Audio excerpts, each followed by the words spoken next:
wanted to add another joy, and that is the leadership of the resident musicians throughout this past month when Dallas has been away. I have so appreciated it, and I know we all have.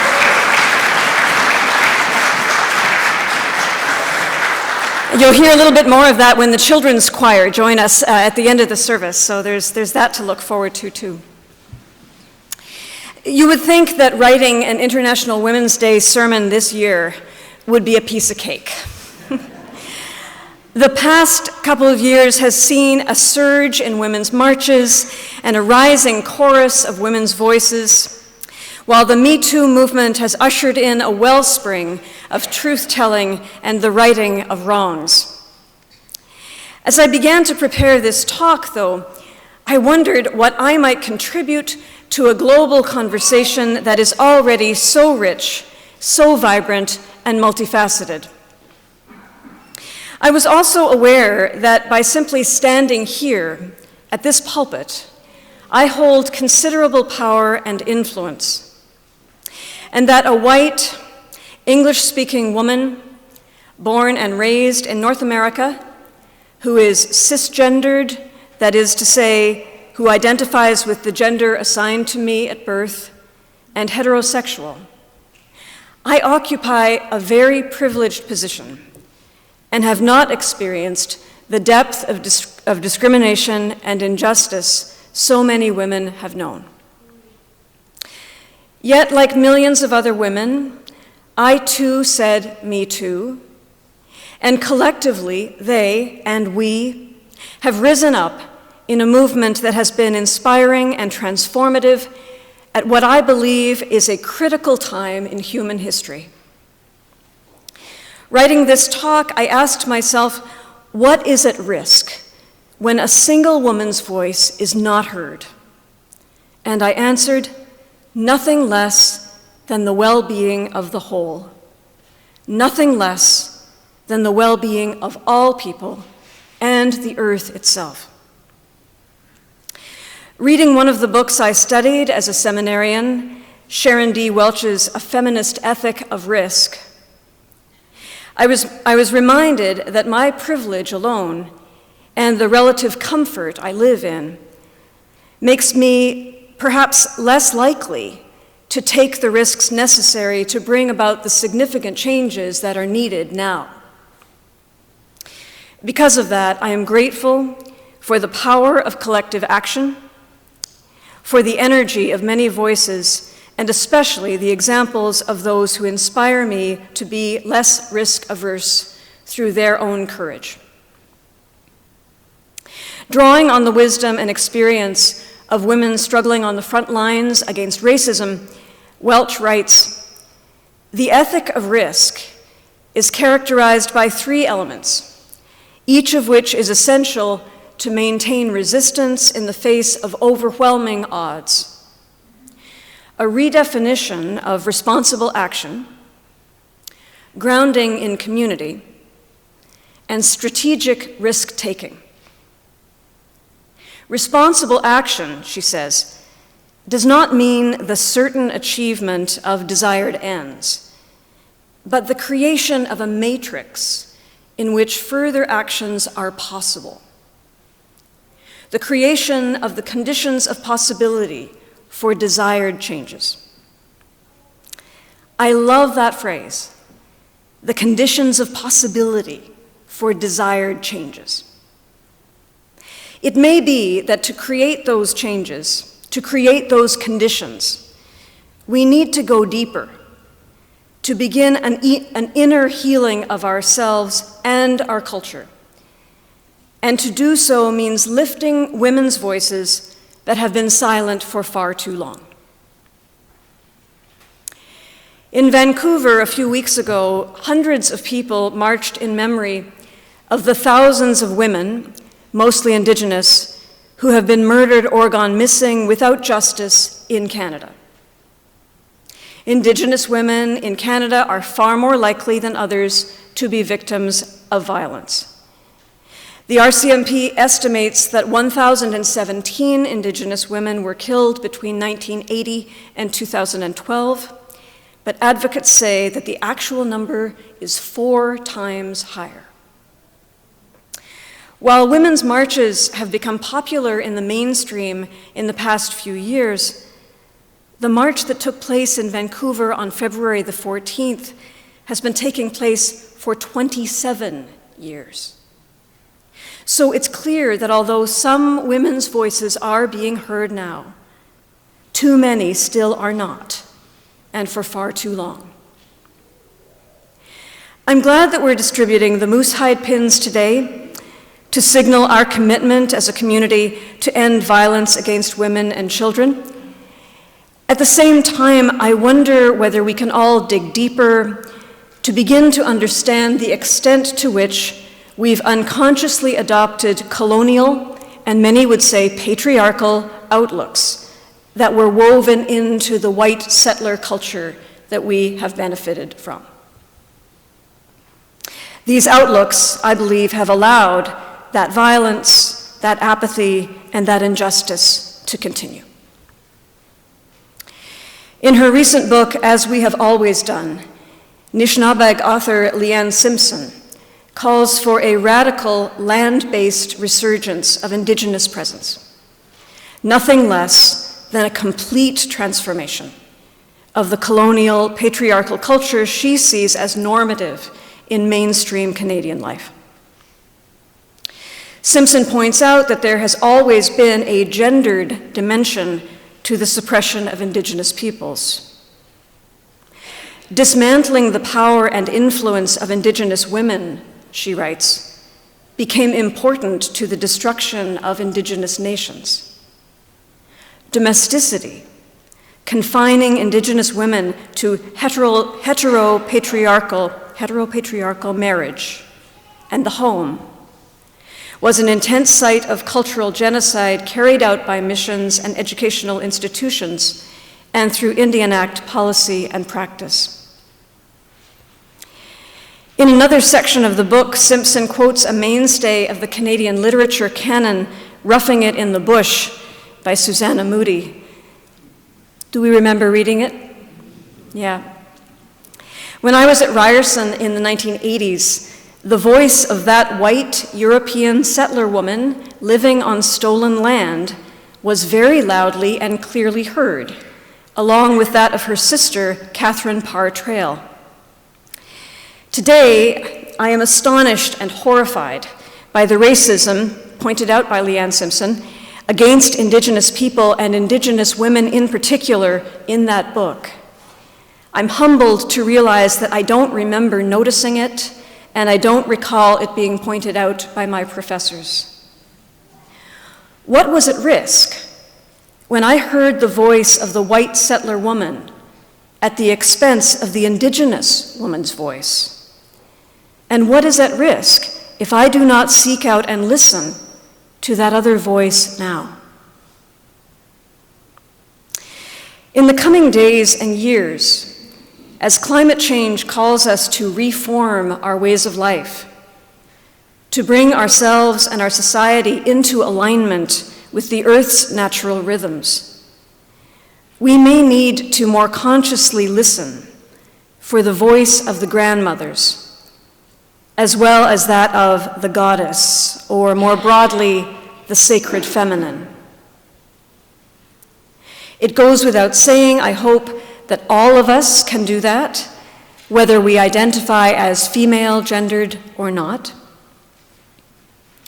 We can listen carefully to Indigenous voices, and we can explore within ourselves the ways that we perpetuate an unhealthy imbalance, the way we suppress within ourselves the voice of the sacred feminine.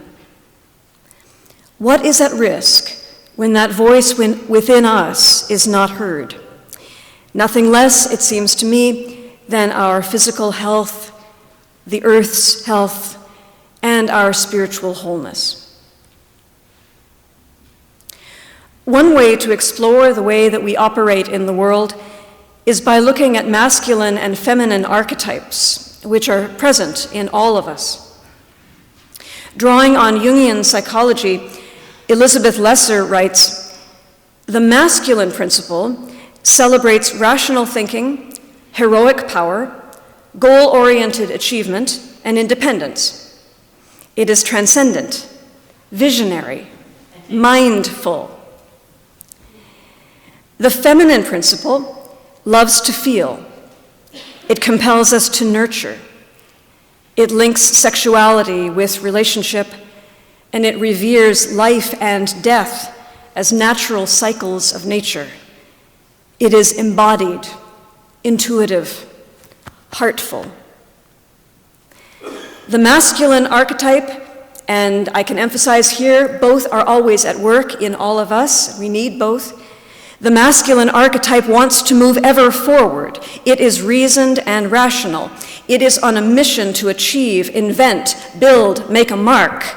And I'm reminded here of the call for human beings to progress onward and upward forever, which was first spoken by Unitarian minister James Freeman Clarke in 1886. I wonder what is at risk when we primarily are motivated by ladder-type definitions of success, of high productivity as a mark of achievement, of ever-increasing speed as a mark of our well-being. Elizabeth Lesser writes, even more harmful than their mere exclusion, feminine values have also been deemed inferior, even dangerous, in patriarchal cultures. I've used that word patriarchal a few times now, and it can be a challenging word for some. One potentially helpful definition comes from the Canadian Jungian scholar Marion Woodman. She wrote, by patriarchy, I mean a culture whose driving force is power. Individuals within that culture are driven to seek control over others and themselves in an inhuman desire for perfection. Needless to say, all people raised within such a culture can be victims or perpetrators of misuse of power in many forms. I was so glad that Catherine, in her opening words, reminded us that we can be both afflicted and comfortable, that that is part of our experience, and that we need to address both of those things. In a very real sense, all of us are victims of a world in which women's voices and experiences are not valued because it is a world out of balance, and that is putting all of us at risk. Focusing on the importance of individual women's voices and stories and the sacredness of the human body that needs to be honored and respected. I can tell you that recently I wrote a song inspired by the onset of menopause. That's interesting. Yes. As we know, that is the change in a woman's life that marks the beginning of the end of procreative ability, the natural turning toward the eventual end of life. Not surprisingly, singing about a woman's body as it ages, my own body, feels uncomfortable at times. It feels like a risk every time I sing it, and the laughter and it's not a criticism, but the fact that that was the response tells us something about how uncomfortable we are, even saying the word menopause from the pulpit. It's funny, but it's not funny. It's important to notice. What is at risk if the experience of the woman's body, my embodied human experience, is not spoken about nor sung about? When we suppress this awareness, this consciousness, we risk remaining unconscious of our mortality. We risk understanding ourselves as physical creatures with limited lives. with limited and precious time to do the crucial work of caring for the whole, caring for the earth and its creatures and its people, caring not only for ourselves, but for the generations that we hope will come after us. Fully embracing the woman's voice within myself may be the first risk I need to take to help bring our world back into balance, to help heal a society that has been founded on injustice. A little later in our service, you'll hear the song Quiet, played instrumentally by Lisa Iwasaki during our offering time. You may be familiar with the sung version, which came to light a few years ago at a women's march. I can't keep quiet, no. I encourage you as you hear it to remember those lyrics that go unspoken in the instrumental version and imagine what risk you could take to contribute to the healing of the whole. Imagine how you might use your voice as an offering to contribute to the riot of change that is so needed now to transform our way of life for the well-being of the world. I hope, too, that you are inspired by the voices of the children's choir as they sing the traditional Hebrew song Mayim Mayim later in the service, which can be a reminder of the too often undervalued women's work of drawing water, caring for others, nurturing life, and a reminder of the healing of the whole that is grounded in community made up of all generations and all genders. We are living through transformative times. In just a few short years, a male public figure who openly demeans women rose to a significant position of power. As if to balance the imbalance, the Me Too movement ushered in a rising of voices to express what had gone unexpressed for too long, the hurt, anger, and sorrow too many women had kept to ourselves. Perhaps it took the catastrophic event of the election of someone so profoundly unconscious to spur so many people to consciousness, as we've realized how much is at risk when the so-called values of winning and achievement and power over are taken to grotesque extremes. I pray that the goddess, the sacred feminine, the grandmother wisdom, my indigenous siblings, my soft body, and this precious earth will remind me of all that is at risk when I do not listen to the voices of deep feminine spirit, both around me and within me. As you'll hear in the words of the beautiful song, I'm Here, from the color purple that Tahare is about to sing, there is power in simply saying, I'm here.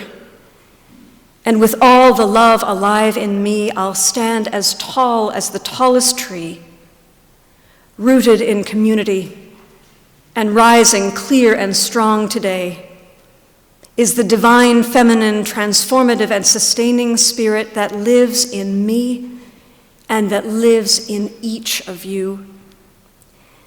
It is, I believe, the spirit that will lead us forward into a new day, and for that I am profoundly grateful.